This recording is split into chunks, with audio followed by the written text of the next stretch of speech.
todo mundo já deve ter ouvido falar que nós vamos ter um evento agora no dia 21 de outubro, aqui mesmo, né, no nosso famoso evento Música e Diversões.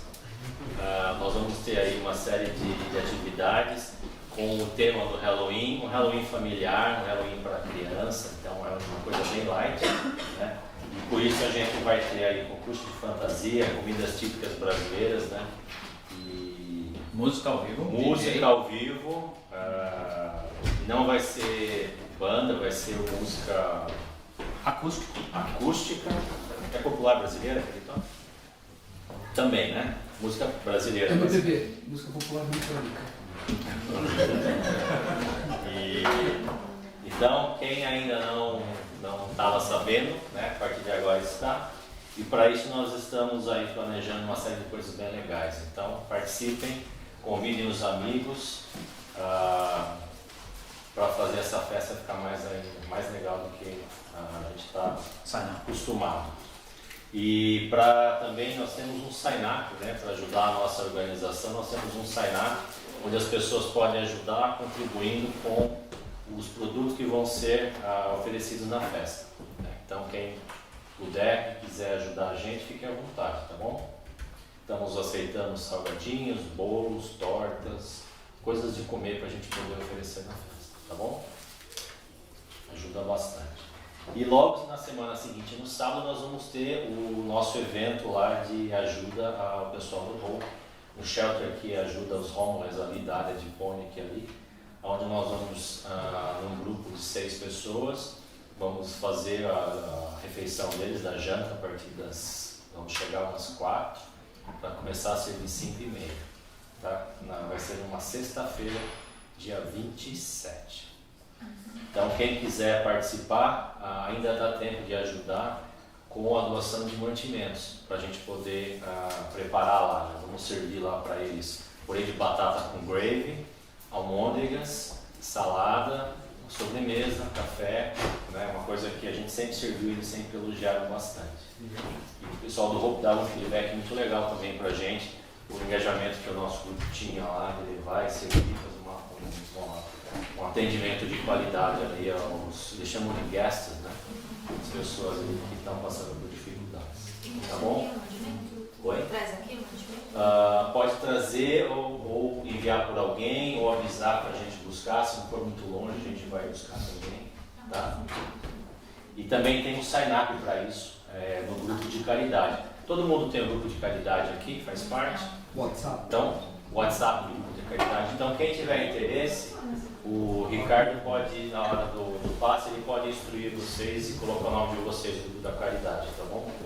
E lá, depois a gente vai replicar de novo o sign-up e as informações para os novos participantes do grupo, tá bom? Ok? Então hoje me deram só 30 minutos para falar, então Seja breve. vou tentar Cortar na metade, né?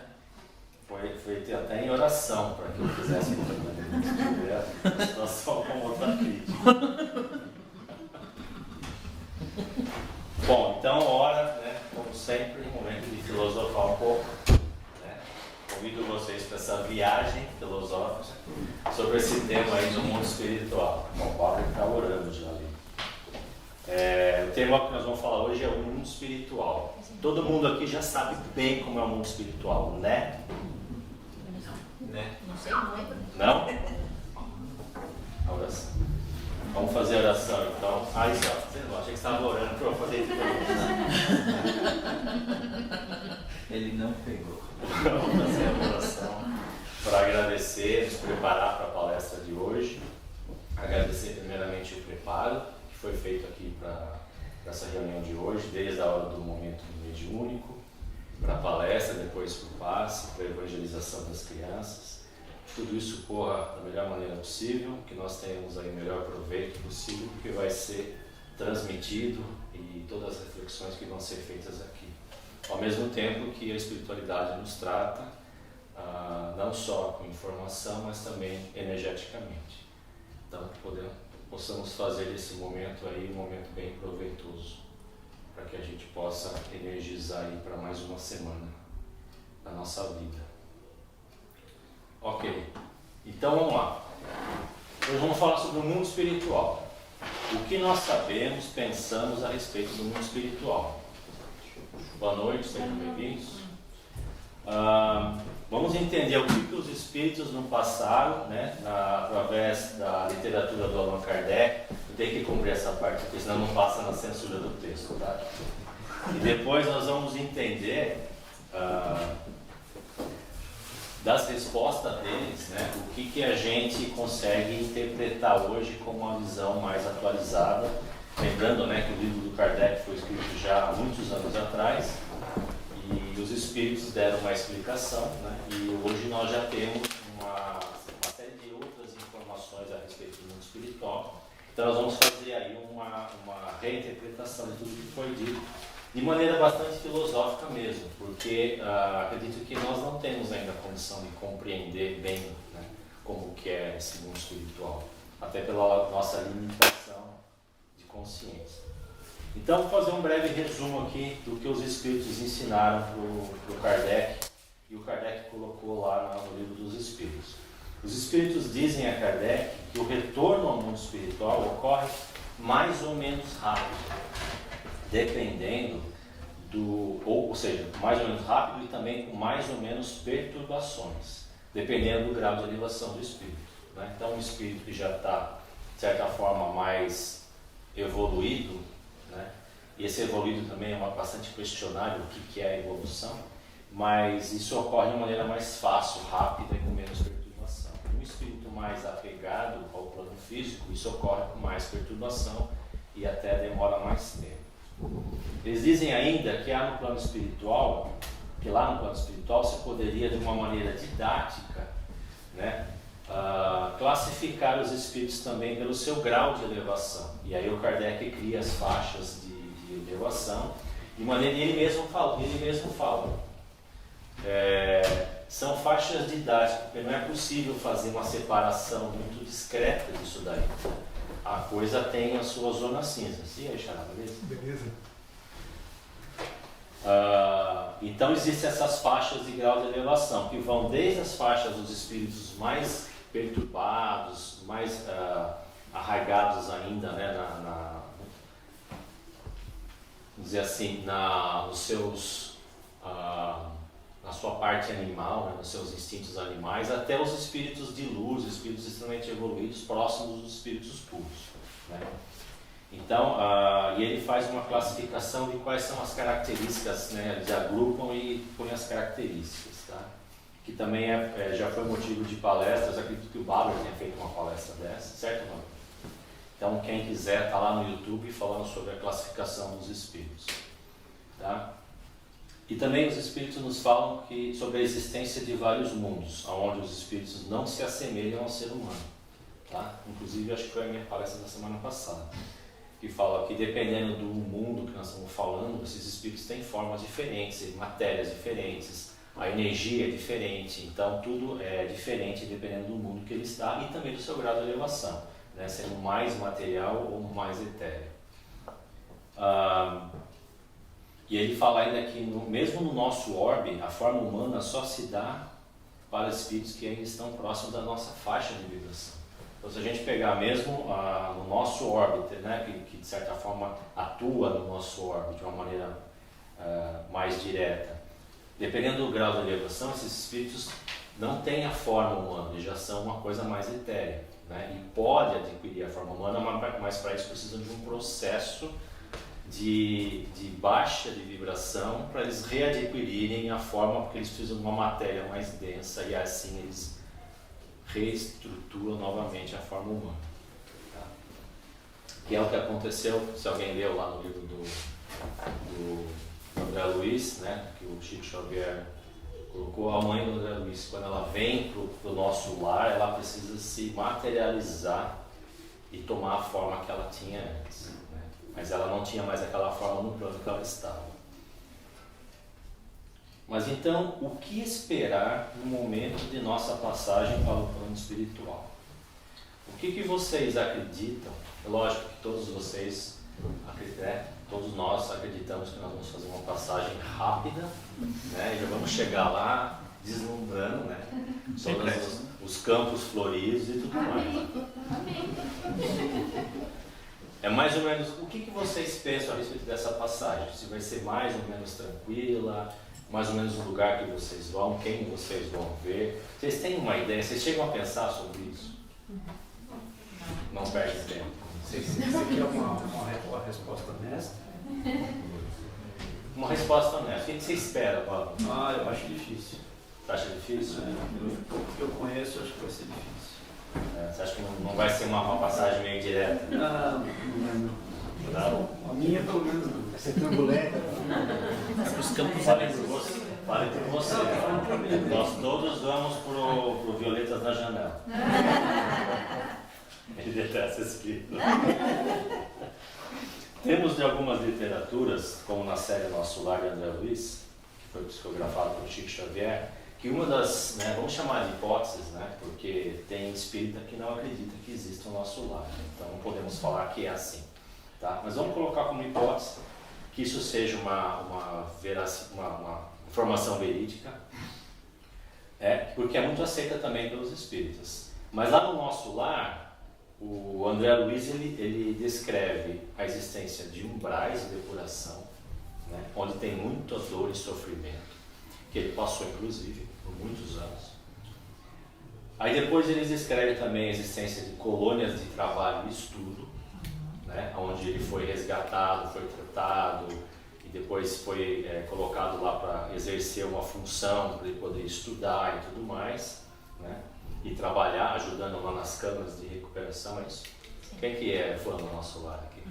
É isso mesmo? Câmaras de recuperação. É isso mesmo? E aí, enfim, depois nos livros seguintes, começando no primeiro já, mas nos livros seguintes, o André Luiz ele passa por missões de trabalho e estudo no plano físico. Então ele vem no plano físico não só no plano físico, também no umbral. Mas ele volta para os planos mais densos, junto com os mentores deles e outros trabalhadores e estudantes ali do plano que ele estava, para trabalho e desenvolvimento da sua educação. Tá? E por fim, o livro descreve, não só no Nosso Lar, mas em outros livros também, o processo da reencarnação, onde tem lá o Ministério da Reencarnação, onde não vou lembrar o personagem dele, que foi a mãe dele, Não foi a mãe dele, foi a mãe do Elísias, não lembro o nome. Que ela foi para reencarnar, inclusive ela ia voltar, ia encontrar o que era o marido dela, e eles iam se conhecer e tal. Enfim, isso aí é a literatura do André Luiz. Tem os que acreditem que seja assim, e tem os que não acreditem, que falam assim, isso é meio fantasioso. Tal. Também não é o método da reunião de hoje, tá? Mas é entender que existe uma literatura que descreve como é o plano físico. Mas será que é assim mesmo? O que vocês acham? Será que é assim? Existe essa, de certa forma, essa divisão, e ele mostra a vibração do umbral, a vibração do nosso lar. Será que é mais ou menos assim que acontece? Alguém gostaria de falar alguma coisa a respeito do que pensa? Sem querer colocar no esporte, mas alguém discorda ou concorda e sabe falar o porquê? Ou a gente acha que é uma possibilidade, mas prefere não botar a mão no fogo, porque pode não ser, Depois eu vou ficar meio decepcionado quando chegar lá. Ô Alex, ele nunca participa, fala aí, Alex. Pra variar, vou falar alguma coisa. Bom, eu sei que cada pessoa é diferente, e cada um tem mais curiosidade, menos curiosidade. Às vezes algumas pessoas querem saber se tem carro lá, como se locomove. Tem dinheiro. Se tem dinheiro. Eu, particularmente, eu acho que isso é uma questão secundária para mim, mas eu não tenho nenhum preconceito ou opinião inferior com relação a quem pensa diferente. Mas assim, para mim, a grande mensagem que a gente aprende sobre o Espiritismo é sobre o nosso aprimoramento espiritual. Então, para mim, como é no plano espiritual, os detalhes de se tem um hospital, se as pessoas se locomovem, se tem escola, se trabalham, assim, isso é uma questão secundária para mim. Essa é a minha opinião. Você não se preocupa com isso agora? Não. Tá. Não, legal. Tem muita gente que realmente pensa assim, Quando eu chegar lá eu vejo, eu vou me preparar de mente aberta. Quando chegar lá eu vejo. não seja. Torço que não seja. Uma coisinha assim, lá a gente sabe que é o mente. Né? Aqui, quando a gente está triste, como é que a gente faz? A gente pensa numa coisa alegre e não fica alegre já na mesma hora. Ou às vezes a gente está bem e se recebe uma notícia ruim, a gente já fica triste nessa mesma hora. Mas aqui é a matéria. Né? A gente está ligado nisso aqui tudo. E lá, que é o pensamento. Esse, que nem você falou, o nosso lar, pode ser que muita gente não acredita.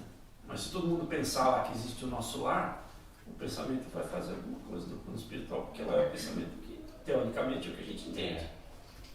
Olhando aquele livro, aquele filme, né, que a gente assistiu lá, como que chama? The Dreaming. The Dreaming. Memória da vida. Mas isso me deixa mais preocupada, porque eu fico pensando, se cada um tem uma imagem, tem um pensamento, uma construção, como que a gente vai interagir? Lá ou aqui? Lá. Lá. No caso, o nosso lar lá, ele é o pensamento de várias pessoas, que faz aquilo quase É uma realidade coletiva, não é individual. Isso que ele está dizendo. Você está junto com o seu grupo que imaginam junto, então vocês vivem uma realidade junto. Sem desanimar, a turma que não tem muito, aí a turma tudo é, sei lá, não, é evangélico. Eu quero ir lá e estou esperando Deus. Eles ficam lá esperando o juízo final, vai ficar lá porque é o que ele acha. E como é todo mundo pensando, os iguais se atraem. Né? É uma pergunta retórica para você refletir, baseado num vídeo que o Ricardo me mandou hoje, que não estava no eu vi. Se nós considerarmos que nós somos feitos de energia, não seria o plano físico também uma realidade coletiva? Não? Sim. Sim. Aí depois a gente discute. Mas não Matrix. Não faz parte da gente. Não era, mas ele me deu um insight. Mas deu crédito. Bom, mas então vamos ver também outros autores psicógrafos, o que eles falam a respeito do plano espiritual. Difere muito, vamos ver. Quem já leu Memórias de um Suicida? Já. É muito diferente do que o André Luiz escreve? É da Ivone do Amaral Pereira. É muito diferente, né? Tem lá o Vale dos Suicidas, que é um umbral extremamente de sofredores, violência, gritos, gemer, rangido de dentes, como diz muito na Bíblia. Mas é mais ou menos o que o André Luiz escreve lá também no livro dele. E tem outros livros do André Luiz que descrevem até com mais detalhe o umbral. Né? Eles chamam de umbral, mas na verdade não é uma faixa só. Né? Mesmo tem alguns livros que mostram descendo em vários níveis. Né? Do livro Libertação, por exemplo, é um livro que trata disso, que o André Luiz ele vai para ajudar uma situação lá que se passa nos níveis bem baixos do umbral. Né? E esses livros que descrevem o umbral falam que existem organizações criminosas no umbral. Existem comunidades umbralinas que são focadas na perpetuação do crime, sofrimento, tortura, tanto dos encarnados que estão lá, quanto dos encarnados, né, que são missões que eles fazem para nos perturbar e tal, e coisas assim bem desagradáveis. Então, assim, tudo isso é descrito nas literaturas, não só no André Luiz, mas em outras literaturas. Eu fiquei apavorada quando eu li isso daí, quando eu era adolescente. Eu lembro, principalmente que eu li um livro que falava do uso e do abuso de drogas e o que as comunidades umbralinas faziam com essas pessoas. Porque eu fiquei assim, falei, nossa senhora. Esse livro não é do André Luiz, né? Não é do André Luiz. Não sei quem é esse livro. Eu esqueci o nome também. Uso de droga? Esqueci. Bom, considerando o nosso estágio evolutivo, né, nós ainda estamos muito presos nas mazelas do egoísmo, da vaidade, da inveja.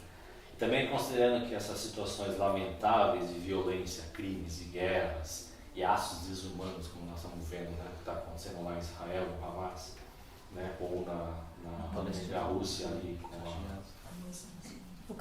a Ucrânia, a gente até consegue entender que não é impossível que isso exista, né, lá embaixo. Né, porque se é como o Bárbara falou, se é uma faixa vibratória de espíritos que são, de certa forma, desumanos, violentos e tal, convivendo e plasmando uma realidade conjunta entre eles, dá para a gente aceitar até como lógico que existam, de certa forma, inteligências nesse nível vibratório cometendo esses crimes. Né? Então não é algo assim absurdo de se imaginar. E são muito inteligentes, inclusive. E são muito inteligentes, inclusive, é verdade. Então vamos refletir um pouco sobre a interpretação que temos sobre isso. Né? Nesse estágio evolutivo que nós estamos, nós ainda baseamos nosso aprendizado na dualidade. Né? Então tudo que nós aprendemos, a gente basicamente compara, né? E coloca uma escala de valor para aquilo. Então a gente aprende alguma coisa, a gente fala, bom, isso aqui tem que ser na escala do bem e do mal, né? O certo e o errado, o escuro e o claro. Então a gente sempre está criando essas escalas onde o nosso cérebro, né, precisa disso para poder aprender. Né? Essa dualidade, a gente chama de dualidade porque tem dois extremos, né? Mas é lógico que entre os dois extremos existe uma faixa grande, né? Uma escala grande. Mas a gente precisa disso para o nosso cérebro aprender. Tá? Então, se a gente imaginar que a gente aprende dessa forma, né,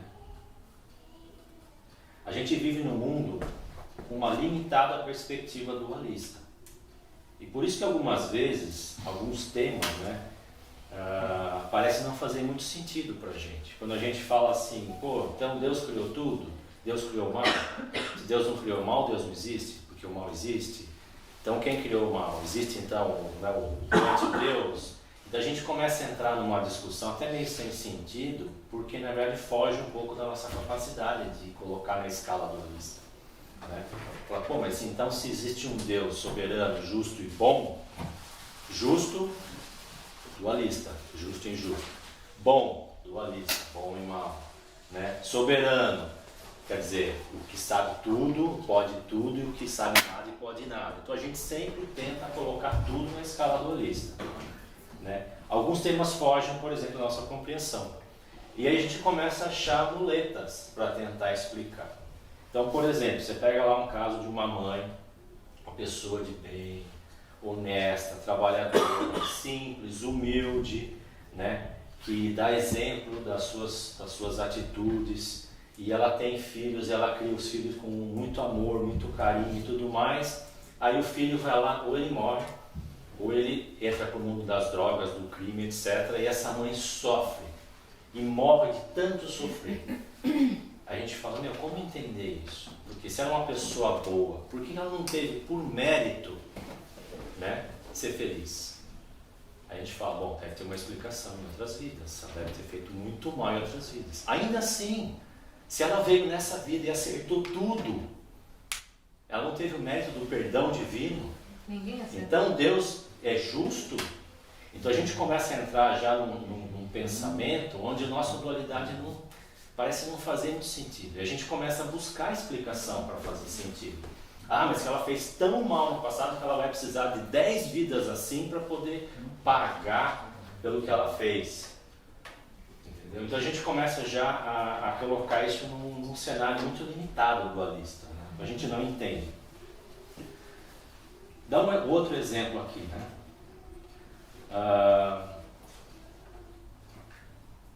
O Holocausto. Quem lembra do Holocausto? Inclusive tem um museu aqui perto, né? Nossa, muito bom. Quem já foi, eu não tive coragem. Quem lembra do Holocausto? Aquilo que aconteceu. Alguém sabe dizer quantos espíritos morreram naquele evento? 6 milhões de judeus. 6 milhões. Só judeus 6 milhões. Só Rússia morreu 10 milhões. Vou repetir a pergunta. Vou repetir a pergunta. Quantos espíritos morreram no Holocausto? Nenhum. Ah, nenhum. Então Deus não é mau. Um pontinho negativo para eles. Nenhum espírito morreu no Holocausto. Quantos espíritos aprenderam com o Holocausto? Ou após o Holocausto, ou até hoje? Espírito morre?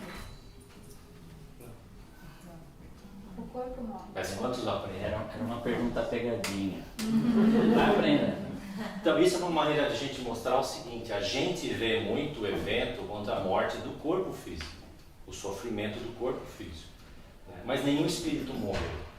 que na justiça divina, ou nas leis divinas, ou nas leis universais, no universo, dependendo como vocês querem chamar, o espírito não morre, ele aprende. Então aqueles eventos que aconteceram tiveram um propósito. E no propósito não foi eliminar o espírito, foi ensinar. Então a justiça divina de alguma forma está fazendo o papel dele, mas a gente não entende. E por que a gente vê a morte do corpo físico, que é um sofrimento muito grande para a gente? Não estou aqui para dizer que eu não penso dessa forma, eu também sofro muito com isso. Mas por que a gente vê a morte do corpo físico como um grande sofrimento, ao invés de um aprendizado? A gente é pegado. Por causa do nosso estágio evolutivo. Nosso estágio evolutivo faz com que nós tenhamos esse apego, esse ego, esse apego até ao próximo, a um parente, etc. Então, assim, existe a nossa interpretação e existe a realidade divina.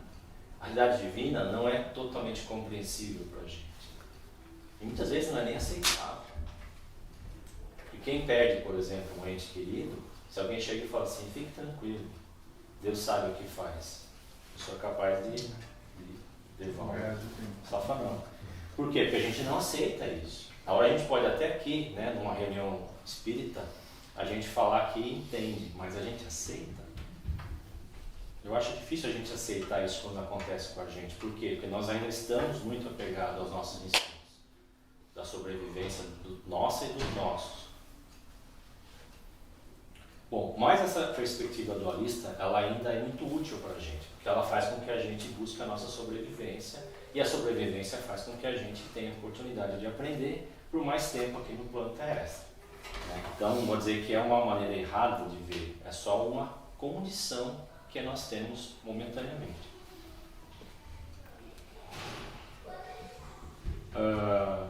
Então, discutir sobre se Deus criou o bem e o mal, se o mal existe e tal, é uma discussão meio inócua, como o Ronis falou, porque a gente não tem elementos para discutir, porque a gente não consegue compreender.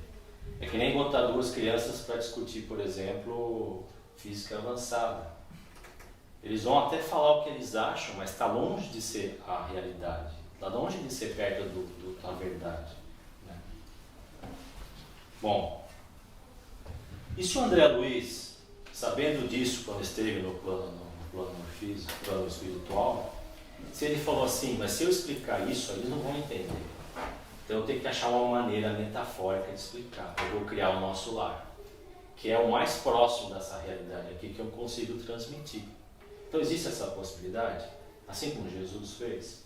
Como é que eu vou explicar para esse povo aqui sobre o universo, as leis universais, as leis divinas? Eu vou ter que criar alguma metáfora, alguma história que seja, né, que nem gosta de falar, direcionalmente correta, que leve para o caminho certo, mesmo sendo através de algumas metáforas. E se o André Luiz também fez a mesma coisa, até orientado, né, no plano espiritual, para que assim eu fizesse. Não dá para a gente saber. Não dá para a gente desvendar todos os mistérios divinos, por falta da nossa compreensão da evolução espiritual. Porém, quanto à dualidade, nós já falei, Jesus disse, conheça a verdade e ela o libertará. Foi Jesus que disse, Paulo? Foi. Jesus disse isso, conheça a verdade o libertará. É uma frase tão subjetiva, né? Conheça a verdade, né? O que é a verdade? E ela o libertará do que? Né? Porém, é uma frase muito profunda e a gente pode aplicar em um monte de coisa na nossa vida. Né? É uma frase assim que serve para um monte de situações. Me parece lógico que após o desencarne, a consciência mantenha a sua personalidade mais predominante. Quer dizer que eu não falei a última. A mais predominante, aquela que a gente chama de a personalidade de ponta. Aquela que muitas vezes atrapalhou a nossa última encarnação inteira, porque ela era muito forte. Pelo menos temos indícios de que é assim, por conta das infindáveis manifestações mediúnicas que temos. Pega as manifestações mediúnicas, os espíritos parecem muito próximos do que eles eram aqui. Né? Dependendo do nosso preparo e conhecimento, muitas vezes nem percebemos que estamos desencarnados. Olha para você ver como a realidade ela é, de certa forma, plasmada pela nossa consciência. A gente morre, a gente vai no plano espiritual e nem se dá conta que morre. Né? Muitas vezes continua convivendo aqui, muitas vezes continua convivendo em outro plano, com outra realidade, mas nem sem saber. Fala, mas onde que eu estou? O que aconteceu comigo? Eu não lembro de nada. E fica vivendo lá até ser informado de alguma forma ou perceber que já desencarnou. Então, se o plano espiritual é a verdadeira realidade, sendo o plano físico apenas um local onde os espíritos assumem personalidades temporárias para poderem aprender algo, qual a relação entre os dois? O plano físico e o plano espiritual. Se lá é a realidade, aqui seria, de certa forma, um estágio, uma realidade paralela, com o propósito do que? Da gente aprender. Então, se nós viemos aqui fazer esse estágio, é porque o aprender também faz parte do plano espiritual, faz sentido isso? Porque não tem por que a gente vir aqui aprender para depois chegar lá e isso não ter valor nenhum, certo? A gente chegar lá e se misturar com todo e não ter nenhum valor do que eu aprendi aqui. Então me parece lógico, e aí é filosoficamente falando, que existe uma evolução de aprendizado que acontece aqui, que acontece lá. Faz sentido? Vamos sair um pouco do dualismo, senão o Ricardo já vai começar a conversar, senão está o relógio para mim. E vamos tentar compreender o universo com algumas hipóteses. Não parece muito lógico que a nossa existência nesse universo seja mero acaso, certo, Alan? Você falou do acaso outro dia. Ou que apesar de sermos dimensionalmente insignificantes, porque nós somos, né? Perto do universo, nós somos dimensionalmente insignificantes. Na verdade, nós temos um propósito apesar disso. Parece lógico também? Essa complexidade que é o ser humano não ter um propósito, fica meio sem sentido também. Apesar de que o nosso propósito não altera o universo, né, como um todo, mas nós alteramos alguma coisa do nosso universo. Não parece lógico também que falamos, como falamos na última palestra, que sejamos os únicos seres inteligentes nesse universo, certo, Ricardo? Ricardo, ele é o fólogo. Vamos pegar um exemplo extremo. Eu já falei. Se não existe uma forma de exterminar o espírito, que nem nós falamos, né, do holocausto, isso já nos dá um grande indício de que algum outro propósito existe para as experiências que passamos. Então nós não passamos pelas experiências para poder nos vingar de alguém, ou para poder fazer alguma coisa que não tem uma utilidade, porque o espírito não morre, mas ele aprende. Então, se os espíritos são eternos e não estamos estagnados para sempre, né, embora muitos deles fiquem estagnados por algum período, o Bauer deve falar isso no curso dele, mas não para sempre, né, Bauer? Não dá para ficar estagnado para sempre, porque de alguma forma a gente está evoluindo, mesmo que devagar, e mesmo que leve um tempo grande para a gente dar um salto, mas a gente está evoluindo. Então a gente deve chegar no lugar. Se tudo o que acontece com o espírito só pode resultar em acúmulo de experiência, então com o passar do tempo devemos nos tornar mais experientes, certo? Se com o pouquíssimo histórico que temos, já percebemos que como um planeta caminhamos para um progresso de conhecimento, civilidade, tecnologia, né, hoje me preocupa muito mais que a tecnologia está indo muito mais rápido do que a civilidade, mas está evoluindo. Então podemos considerar que o caminho seja esse, e no plano espiritual não deve ser diferente. Então também devemos pensar, ou podemos pensar, que o plano espiritual nós estamos evoluindo em conhecimento, moral, civilidade, tecnologia e tudo mais. E o livro do nosso lar fala exatamente isso, certo? Então faz sentido. Talvez lá a realidade não seja exatamente como o nosso lar, mas tudo indica que aquilo faz muito sentido, pois mantém a mesma linha de evolução do conhecimento que temos observado aqui no plano terrestre, ao longo dos anos que o planeta existe e a raça humana existe. Então, como se preparar para o nosso retorno ao plano espiritual? Aqui vão alguns elementos, né, que eu pessoalmente considero importantes, tentando sair um pouco do dualismo também. Desenvolver a nossa capacidade de perdoar, para eliminarmos os vínculos de perturbações e apegos ao ego que temos ao nos sentirmos lesados ou agredidos por alguém, nos aprisionando a tais situações. Então, quando a gente perdoa, a gente se liberta. É o famoso let it go. A gente se liberta daquela energia, isso não vai nos trazer para aquela vibração. Mas eu estou falando do perdão verdadeiro. Desenvolver a capacidade de perdoar os nossos próprios erros e compreender como eles nos permitiram a reflexão e a nossa reforma. Essa parte é bem complicada, pois temos muita dificuldade de nos perdoar, por acharmos que com isso estamos minimizando o aprendizado obtido e a nossa vontade de mudar. Isso nos coloca numa posição de liberdade do passado e foco no futuro, deixando nossa consciência livre para aceitar a nova realidade.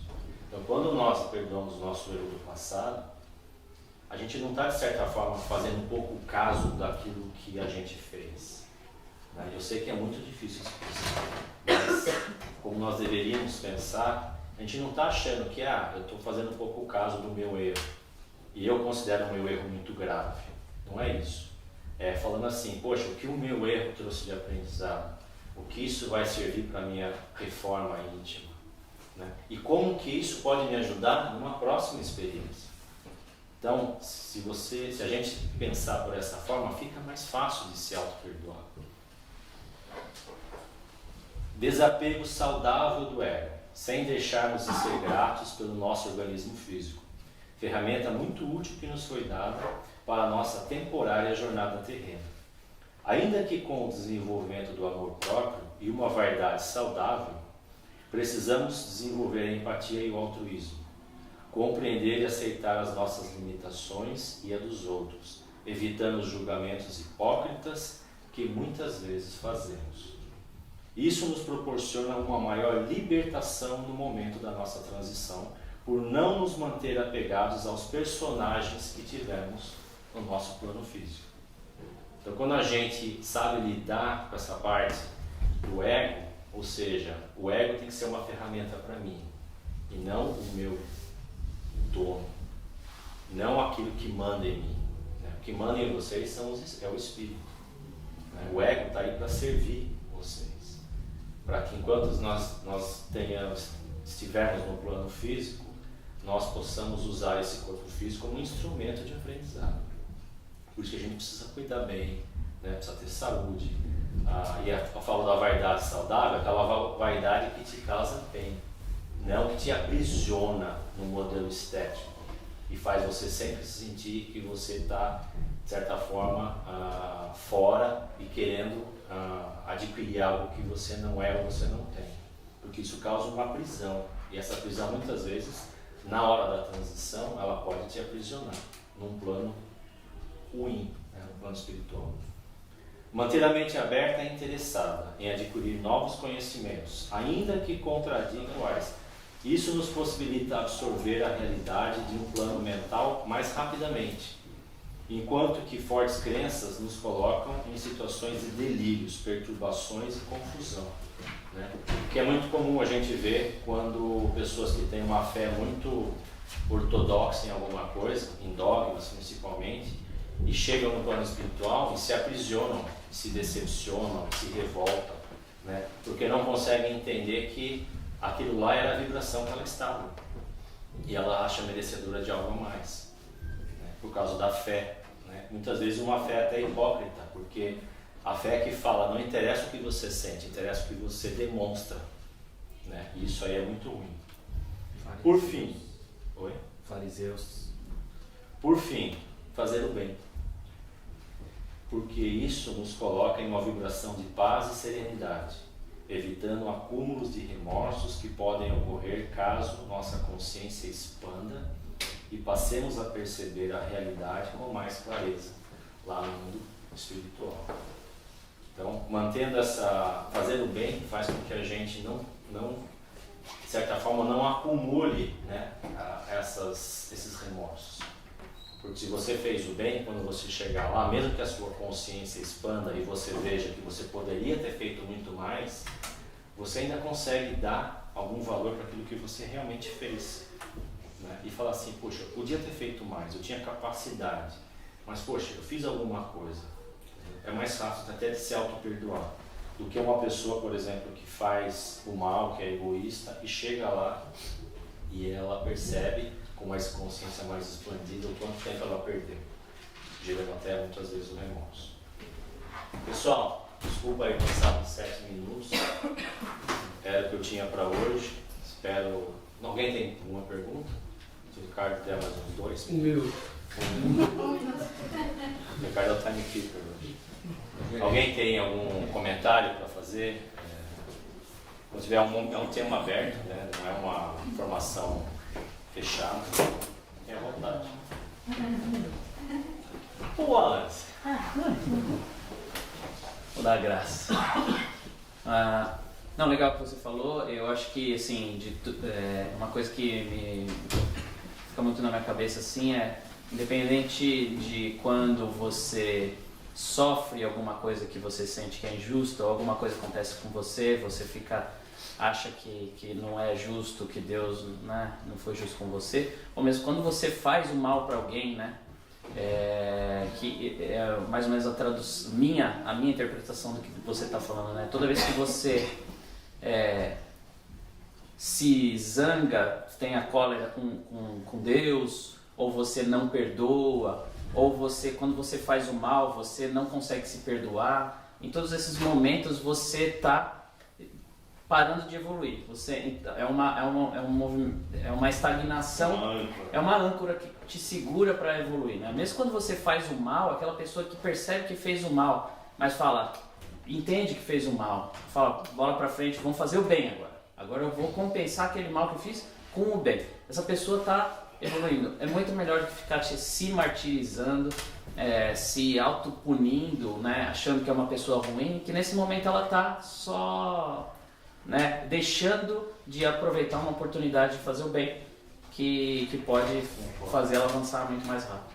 Tem uma palestra até da Nete Guimarães que trata desse assunto, sobre a reclamação. Que a parte do cérebro que a gente usa, porque ela é neurocientista, a parte do cérebro que a gente usa para reclamar e a parte do cérebro que a gente usa para pensar em soluções, né, que é o lobo frontal. Então essa palestra é muito interessante e existem dados científicos que comprovam que pessoas que usam mais o lobo frontal são muito mais felizes e têm muito mais sucesso do que as pessoas que reclamam, porque é que ele falou, a reclamação ela é baseada no fato do passado e que segura a gente. Né? Enquanto que a pessoa que fala, tá bom, aconteceu, mas e agora? Vamos fazer o quê? É uma pessoa que supera, que é feliz porque a superação gera felicidade. Né? É uma pessoa que cria, que constrói. Então, é bem interessante. A Nete Guimarães tem no YouTube, tá? Se alguém quiser. Ela vai muito mais a fundo, porque ela traz dados científicos, bem legal. Mais alguém? Se o nosso lar é uma realidade coletiva, assim, tipo, várias pessoas acreditam naquilo, então aquilo existe.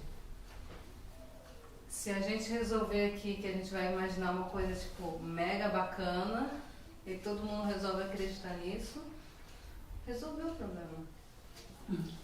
É por isso que tem tanta gente que pede pra gente fazer vibração, o que está acontecendo em Israel ou na Rússia. Pra gente, com a nossa força do pensamento, tentar mudar a realidade. Porque uma cidade, se eu não me engano, foi nos Estados Unidos, eles fizeram isso. Eles pediram para todo mundo num certo horário rezar e eles mediram o número de casos de violência, crime que aconteceria e começou a baixar. Então, assim, tem a ver, só que é aquela história, o plano físico é um plano denso. Não é porque essa sala se decidiu que nós vamos empurrar um petroleiro no mar que esse barco vai andar, entendeu? Porque existe uma densidade material muito grande. Mas nós vamos fazer uma força. É como você falou, direcionalmente correto. Direcionalmente correto. Eu não acredito que seja possível só a gente querer estar lá, entendeu? Eu acredito que a nossa consciência, ela sabe o que cada um fez E por mais que a gente fique lá perdido, entre aspas, só numa criação nossa, uma hora a gente vai ser recolhido. A gente, nos trabalhos mesmo a gente vê, tem teu mentor, uma hora tu vai acordar, uma hora tu vai pedir ajuda, ele vai falar. Enfim, tem N maneiras de te puxar para aquela realidade que é sua, que é necessária. Então, eu acho que é legal você ter esse pensamento, mas mais do que isso é estar conectado com Deus, conectado com a espiritualidade, conectado com fazer bem, mesmo, agindo para que você vá na melhor condição possível para ser rapidamente acolhida, né, por essa ou conseguir ter essa consciência, né, nossa, eu posso ter uma ajuda e tal. Isso fica muito nítido no próprio filme do Nosso Lar, o livro do Nosso Lar, onde o André Luiz ele só foi resgatado quando ele realmente se arrependeu. Aí tá, tem um arrependimento, mas na verdade abrir a mente e falar assim, poxa vida, eu já entendi, aceitar e abrir a mente dele para uma nova realidade. E aí que ele conseguiu ver os mentores que buscaram ele. Rodrigo, e precisa terminar se a gente vai comprometer aí os passes e Então, pessoal, vamos fazer uma oração de encerramento para agradecendo aí a oportunidade que a gente teve de estar aqui hoje, de ter chegado aqui, de ter passado um tempo pensando na nossa reforma íntima.